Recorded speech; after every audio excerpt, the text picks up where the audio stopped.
What is up, you guys? It is me here, and welcome back to another video. In today's video, we are going to be talking about every team's road heading into 2023. Now, we're talking about this before the wild card and stuff like that. So, we're going to be talking about specific teams. Okay, I'm just kidding. We're going to be talking about every team. It's gonna be cut in half, so there will be expected 2 parts unless this video gets cut off, but I have planned just it to be in 2 parts, maybe 4 parts, who knows. But yeah, but anyways, starting off in the NFC West, might as well start with the Seattle Seahawks. What is their future? I think a lot of people can agree with this. It's looking pretty bright. Now, there are some concerns with this bright path. Is Pete Carroll. Pete Carroll is over 70 years old, and he's getting close to the age where someone passes away, unfortunately. So that's a bit of a concern, and a lot of people should be thinking about. Pete Carroll is for sure one of the best head coaches of all time, which is going to make this team super more concerning with the future, because this team hasn't had him as a head coach since 2010. Not even joking.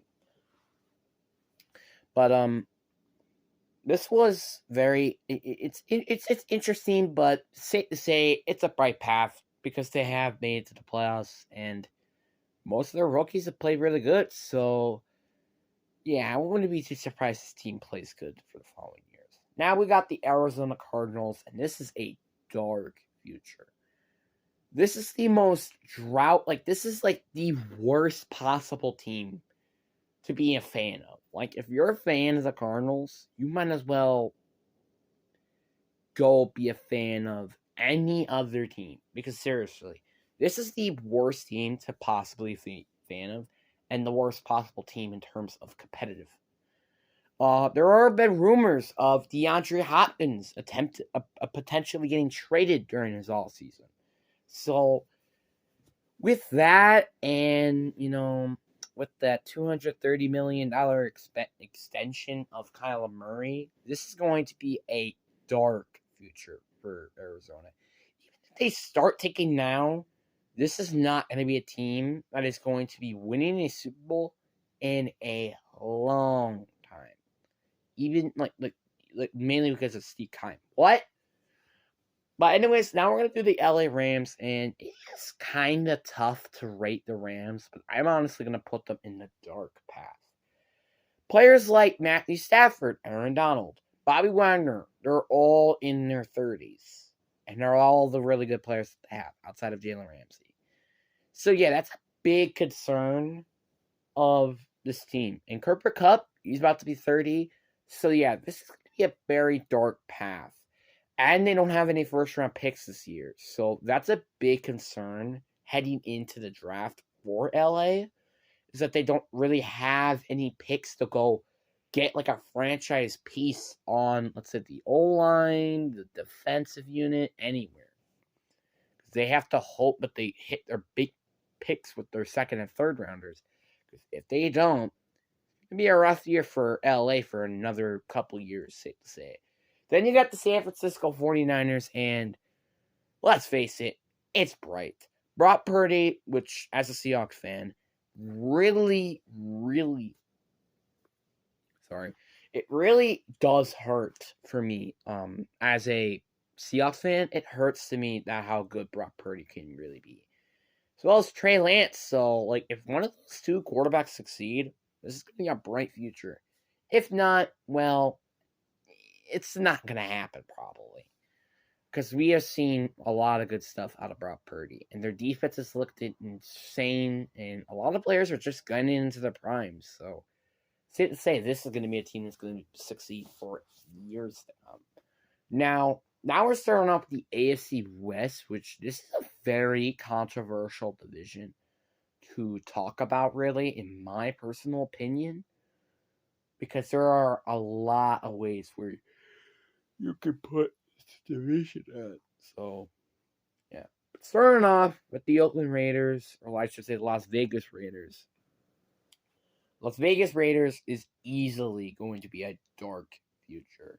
Unfortunately, Derek Carr, I think, is cut or traded or something. I don't remember, but he's not going to be on the team this year. I mean, they do have a good high-end draft pick. Don't prove me wrong. They have a top 10 pick, but they're not going to get players like Bryce Young or CJ Stroud. People are actually going to make this team better. Unless they get Will Levis, which I honestly think would be a steal at number 7. And he is good as we all expected him to. So, yeah. They also have to address a leaky offensive line and a defense that has not played good in any shape or form. So, yeah, this is probably one of the worst futures to see for Las Vegas. Now, Denver is the exact same thing. Their future is dark. And when I mean dark, I mean pretty dark. Ever since Peyton Manning, this has been the worst team in terms of finding QBs. Literally, if they were scrapping the team, they wouldn't even really lose any, terribleness. Because that's how bad this team is. Defense wins championships, don't prove me wrong. It's just you can't go anywhere if you don't have at least an average offensive unit. So that's a little bit of a concern for Denver, is that if they just find a QB, they're in playoff contenders for a breeze, but that's not how it works apparently. And also a proper head coach, because I mean, look at how many teams have been just god awful. But hey, it's just my opinion. Then you got the LA Chargers, which this is a very controversial opinion, because on the one hand, it's a bright future because of all the talent and stuff. Dark just because of their knowns of choking. But honestly, for me, I'm going to go with the bright future, to say the least. And here's why. I really do love Justin Herbert, Austin Eckler, Mike Williams, Sante Samuel Jr., all those players. Yeah, sure, Keenan Allen, Khalil Mack, and Joey Bosa are all getting pretty old, low-key, or not even staying healthy. But this is still a team that I could definitely see go pretty far. Maybe not the right head coach right now, but definitely not the wrong QB. That's for sure. Now, on to the Chiefs, and I think this is pretty obvious until Andy Reid retires. It's a bright future. Patrick Mahomes just having an MVP season. It's not surprising to say that this might be one of the best teams in the AFC for years to come. But then you got the Pittsburgh Steelers. And I honestly, in a lot of people, I'd be surprised with this pick maybe. I got them in the bright future here. And here's why. It's because I like what we saw out of Kenny Pickett, as well as George Pickens. But I also really like their offensive line. If you were looking at their PFF grades, they have not played too terrible. And that's something that not a lot of us were expecting. And just if TJ Watt and Minka Fitzpatrick stay healthy, that's a very good and powerful defense. Also, one of the most, in my opinion, underrated players in the league is also Alex Highsmith. Well, maybe not the underrated player. Another underrated player I would say would be Brian Neal, who's on Seattle. Apparently, he's gone off this year. 85 or 95.53, something like that. PFF grade. I'm like, wow, this guy's not even getting talked about. Jeez. But yeah, this has been a very, very... Oh, wait. I was talking about the wrong side. Well, whatever. But anyways, I really do like the future of Pittsburgh. And not only that, they also have one of the best head coaches, if not the best, in Mike Tomlin. But then you got Cleveland Browns. And it's dark. I'm really feel bad for the Browns that the fact that they have never played good in forever. It feels very sad to say this as a underdog fan. I prefer underdogs over overdogs, honestly. So I just say that as facts. But damn, the Deshaun Watson trade has not looked so hot right now. Like literally, look at the Deshaun Watson trade. The Deshaun Watson trade is god awful. It was terrible. Like the fact that they traded 3 first-round picks just to get Deshaun and 240, I think, $1 million guaranteed is insane. Like that's very concerning. And I mean, obviously it's not 240 million, I think, because of all the suspensions and stuff, but damn, it's still like unbelievable to think about that they went and get a player who hasn't even played a football game in a year and a half. And we could definitely see. Obviously, like, will this change in 2023? It really could. But it really does come down to it in his training camp. And it really will decide. Is this QB actually going to be worth the 3 first-round picks? It's that, and they might be Super Bowl contenders next year. Or they're going back to that sad and lonely franchise that we all know, unfortunately. But bright is Cincinnati Bengals. Now, here's why. Joe Burrow, Ja'Marr Chase has easily performed probably the best, in my opinion, pass receiving duo. Now, a lot of people are going to say, oh, it's Josh Allen, Stephon Diggs, right? No. Because here's why. Josh Allen had a little bit of a down year. And I know that's a fact because I had him on fantasy once. I'm not kidding. Joe Burrow has played pretty well. Without Ja'Marr Chase, he's been playing really well. And look, he revived one of the saddest franchises in history to a Super Bowl where they barely lose to the Rams. Did Josh Allen ever do that with a terrible offensive line? And not, well, I guess he did have really good receivers and also a good running back technically. And also with an average defense? No. What Josh Allen has done is make it to the AFC Championship game, despite with a terrible running back, but also with like receivers like Dawson Knox, Stephon Diggs, and Gabe Davis. It's the same thing you could say to Joe Burrow. And an average offensive line, something Joe Burrow didn't have, and a very good defense, which again, Joe Burrow didn't have, and still lose to the Chiefs. That's something that really should concern Buffalo Bills fans, which I'll talk about that later, is that so Joe Burrow, he can win games. Like, when you need him to win games, he will win games. That's for sure. So, that's something to really keep an eye on. And also, talking about their defense played a lot better this year than they did last year. And that's for certain. So, this team has a very bright future ahead. And now, Baltimore Ravens, people are actually pretty shocked about this decision here, but I actually have them have a dark future. Now, if they get Lamar on a contract, it would be a whole different story.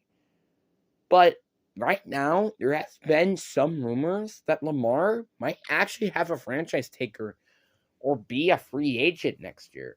And that's a big concern for Baltimore fans. Will he be signed on a contract? But we can see why they don't sign Lamar Jackson back.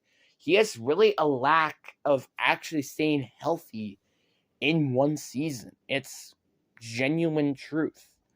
So if he doesn't get signed, I wouldn't be too surprised in that regard. Now, obviously, that would lead them to a dark future and blah, blah, blah. And then they would have to try to trade for like a franchise QB and also has to change the system and all of that stuff. It's going to be a really pretty much a rebuilding process for a little bit. But yeah, there you go. And then you got the NFC North, which there are going to be some interesting decisions here. Now, Now you got Detroit, and I'm going with the Bright. And here's why. They made a surprising run. If this just Seattle didn't win against the Rams, which they were pretty close, honestly, they would be in the playoffs. And that's very funny to think about as, fans. It's insane.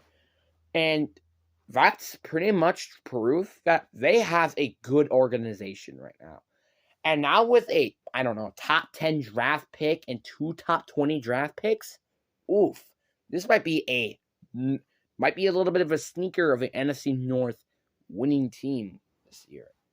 Then you got the Chicago Bears, and as much as I love Justin Fields, despite I'm a Packers fan again, I'm gonna say dark, and here's why. I just don't trust their organization at the moment. Their owner, I don't trust him because of Ryan Pace and Matt Nagy. But the GM has really made questionable decisions. And you could see during the draft. It started off with getting 2 players on defense. That just made 0 sense to me. Why are you drafting players on a defense where you had Robert Quinn? I understand this season he got traded and stuff. Why are you not getting like 1 or at least 2 offensive linemen in the earlier rounds? And then you draft a wide receiver, and then you draft all the offensive linemen in the later rounds. That's what they should have did with the picks like the Jaquan Brisker and Kyle Gordon. Now, I'm not saying that Jaquan Brisker or Kyle Gordon are bad players, especially Jaquan Brisker. But it's just like, why did they go defense when they should have fixed their offense? And just, yeah. Also, the questionable decision of not paying Roquan Smith and trading him instead was also a terrible idea. And also, getting a second and like 4th and 8 linebacker, that's stupid. I honestly would say that was one of the worst trades I have ever seen during this entire season when the trade happened. But obviously, if we were talking about now, it wouldn't, obviously. But it is still easily a very bad trade for the Bears. Is my opinion. And they traded players, again, like Roquan Smith, Khalil Mack, Robert Quinn. They obviously are in rebuilding mode. So this is a very big concern if you are, Chicago fans. Now you got the Green Bay Packers. And this is I don't even want to answer this question because it's such in the middle for me. Literally, I'm kind of trying to be unbiased, but I'm also trying to kind of be biased. I'm like, okay, this team might be in a dark future, or this team is in a bright future, which is why I'm gonna just put them in the middle. Okay, you want me to be biased and pick the bright, then I'm gonna get complaints in the comment section. And also, please comment videos and stuff. And then I'm gonna have people be like, "Oh wait, but about Aaron Rodgers and stuff." That's why I'm just putting them in the middle, okay? And people are not gonna complain. Okay, on the one hand, you have Aaron Rodgers and maybe a very good defense, but on the other hand, you don't have a great receiving core and offensive line. So, okay, there you go. There you go. That's it. All right, moving on. Vikings, dark future. Now you're like, wait, what? They're in the playoffs. What are you talking about? They won the division. They won a weak division, number 1. Not biased. Number 2, this team got killed by the Packers. Imagine that. Getting killed by the Packers? That's insane. And number 3, this is a team that has barely won against really good teams. If you check their season outside of the Bills game, which, again, Josh Allen has an injured elbow or something like that, they really didn't gone against any really good football teams. And you could tell from their division-wise, they also only won 4 out of their 6 division games. And their division isn't really that good. That's pretty concerning. 1 from Detroit Lions and 1 from Green Bay. And also, you were getting killed by the Colts. What? And then you're coming back, which obviously a lot of people say, oh, wow, what an amazing comeback. But why did they suck this bad against Jets Saturday? That just does not make any sense. I'm sorry. But this team, and also barely won against trash teams. Like, for example, Arizona Cardinals, Washington Commanders. Like, that's insane. And Detroit Lions back in the early part of the season. That's pretty insane for a team that's supposed to be a playoff contender. Like, playoff contenders and stuff. And also, another reason why Harrison Smith, Adam Thielen, Kirk Cousins, they're all getting up there in age where they start to progress. And the only really good player they have that is actually good and playing insane is Justin Jefferson. Like, that's pretty bad. It's pretty terrible. So, yeah, that's pretty insane. But anyways, I will be ending part 1 of bright and dark futures for every team. Write the comments below about do you agree or disagree with these opinions. But anyways, peace.